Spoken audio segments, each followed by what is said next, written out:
My guest today is the current WBC, WBA, and IBF welterweight champion of the world. He's undefeated at 28-0 with 22 knockouts. He's preparing for the biggest fight of his career this Saturday night, T-Mobile Arena, Las Vegas, Nevada, versus the one and only Terrence Crawford. Ladies and gentlemen, please welcome the truth himself, Errol Spence Jr. What's going on, big time? How are you, man? How's everything? Good. Just got out the gym, man. Been working hard. Last few days been training, getting ready for the weigh-in, but everything good. How nightmarish is it to work and train leading up to that weigh-in before the fight? I'm talking about getting to the weigh-in compared to walking that aisle or step into the ring. Explain for folks who don't really know boxing the difference between the two for a fighter. It's kind of hard, but right now I got dietitians, nutritionists. So that makes it a lot easier to go through the weigh-in. Make sure you drink water. Make sure you eat right, get the right nutrients. So actually the weigh-in is way better now than it used to be. I've been doing it by myself a long time, so it's been a struggle to make weight. So when you say you've been struggling to make the weight, what has your struggles been like this time compared to times in the past to make weight for this fight? I'm only asking that question because we're seeing video of Terrence Crawford ripped up and cut up on Instagram or whatever social media platform he was on, where clearly he's ready to go at the 147 pound limit. What about yourself? I'm ready to go. One thing about me, I never miss weight. I always made weight. Well, listen, I got my arms out just a little bit here to show you I listened to you when you told me to get off. You was one of those people that told me to get off those crunch berries and stop eating so much damn bread and all of that other stuff. You said, Steven, you can't do it. You told me that years ago, so I've been listening to you, Errol. I've been listening to you, okay? But I got to ask you this. I mean, I'm looking at you preparing, leading up to this fight, and I must confess, I've seen you've never been a real talker, not that you are now. You just go in the ring and you handle your business. Am I right in saying that there's a little, I don't want to say animosity, but clear agitation when it comes to this particular fight against Terrence Crawford, where it's not just about winning?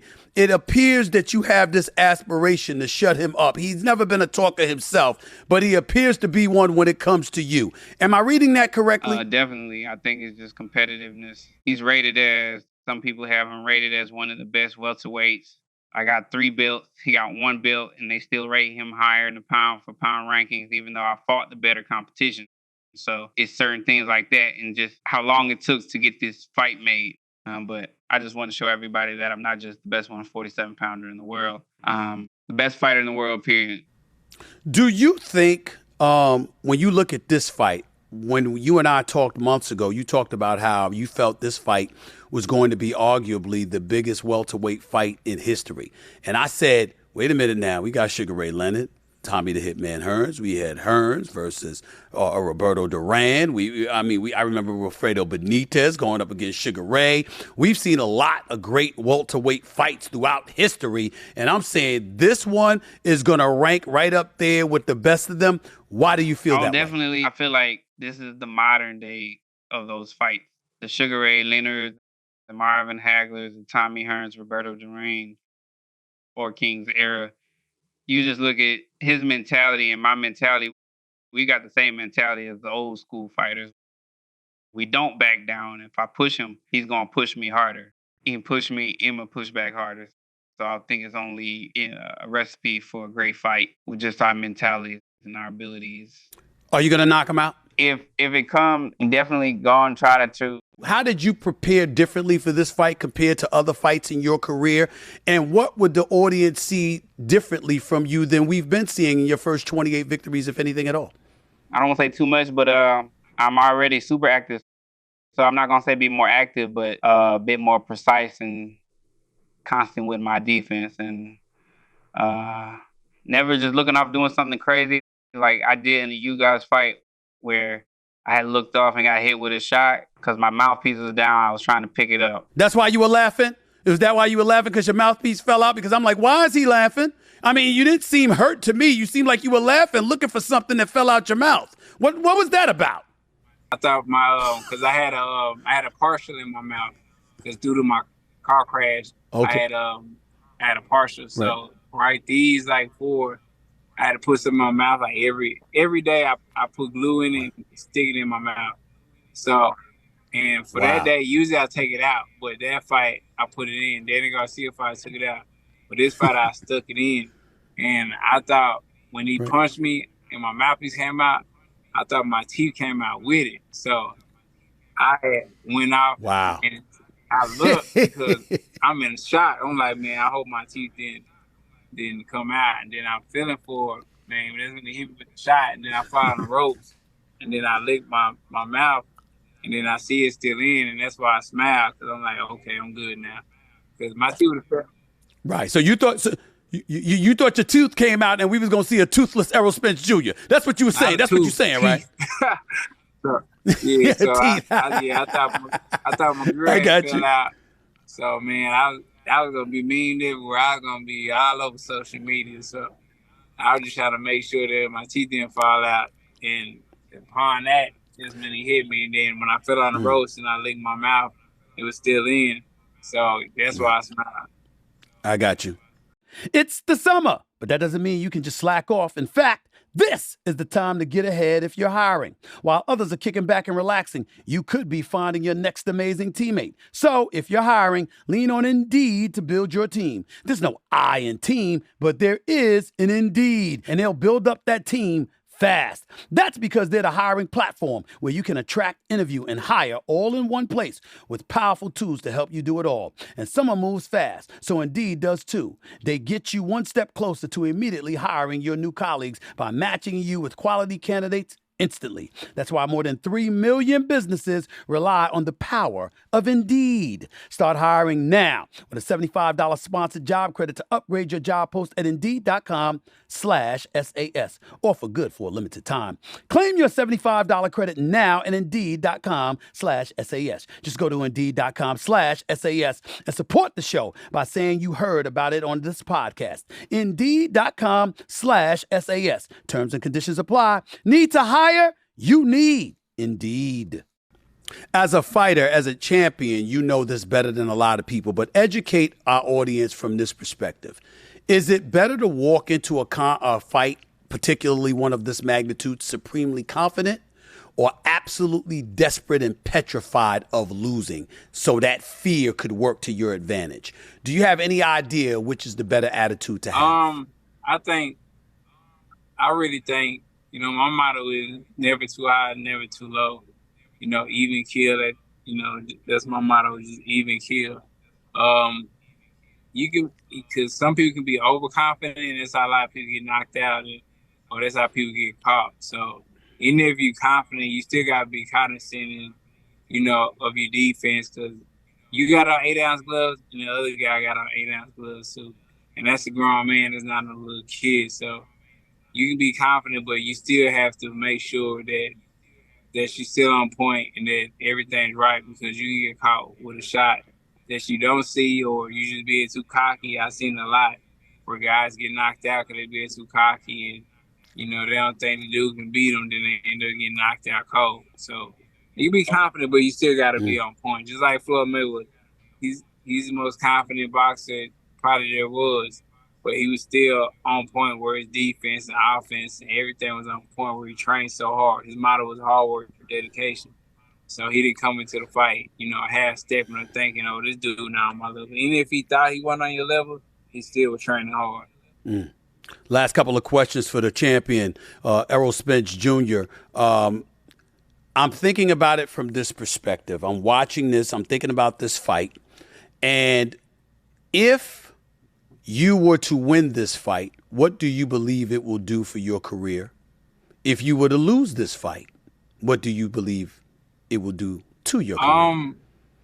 Even if I lose this fight, I think it's about how you lose a fight. Even if I win a fight, it's about how I win the fight. It's the same thing with him.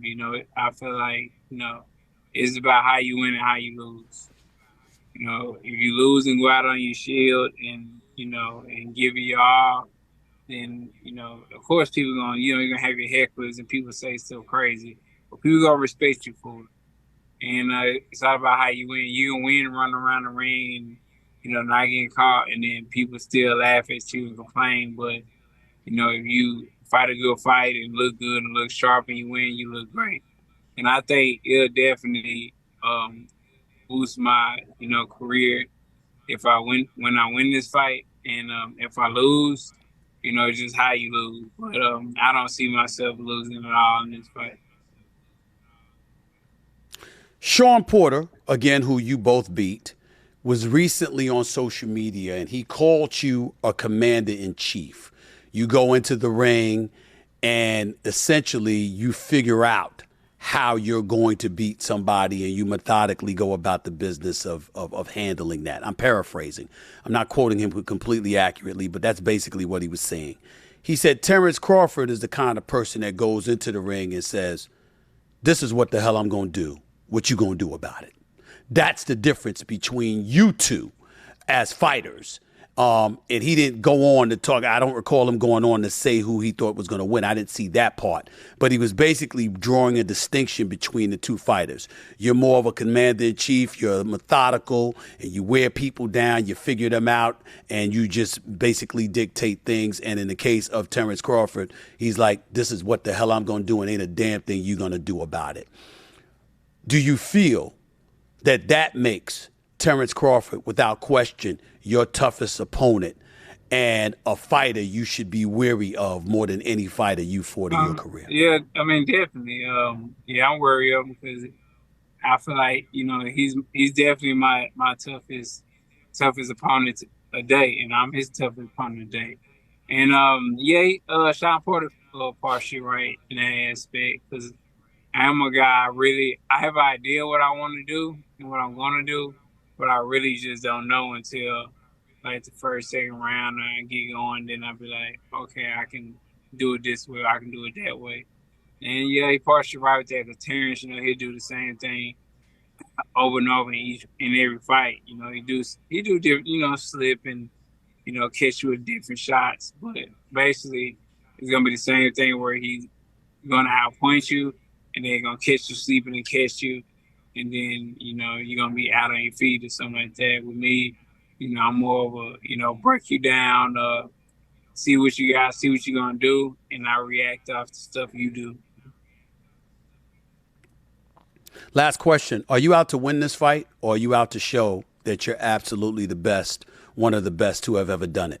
What's your personal agenda walking into Saturday night's fight against Terrence Crawford? Personal agenda in this fight is to dominate. I definitely want to dominate this fight. I'm not satisfied with just a victory. That'd be great. But, my mindset is domination. I want to dominate, especially a person like Terrence Crawford, who, he's just a mentality and a headstrong dude and, a guy who never been dominated in the professional ranks. And I want to be the first person to do that. A knockout. I asked you earlier whether or not it was going to be a knockout. Would a convincing decision satisfy you, or would anything short? Will it take a knockout to satisfy you?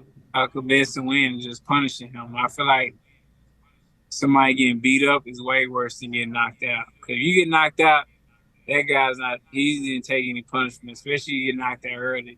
But if somebody's just beating on you nonstop throughout the rounds, first through 10th, 11 rounds, guys don't come back from that. Guys, your body getting beat down, your head getting beat down, and it just blows after each round. With a knockout, that's just like one shot and it's over, you cool. So. You know how that sounds, right? It sounds like you want to end his career. That's how it sounds. It sounds like that's what I mean. I want to beat him down. I want to beat him down in a way that he ain't gonna recover from. That's what you saying, Errol Spence Jr. What type of fight I am. I like breaking people's will.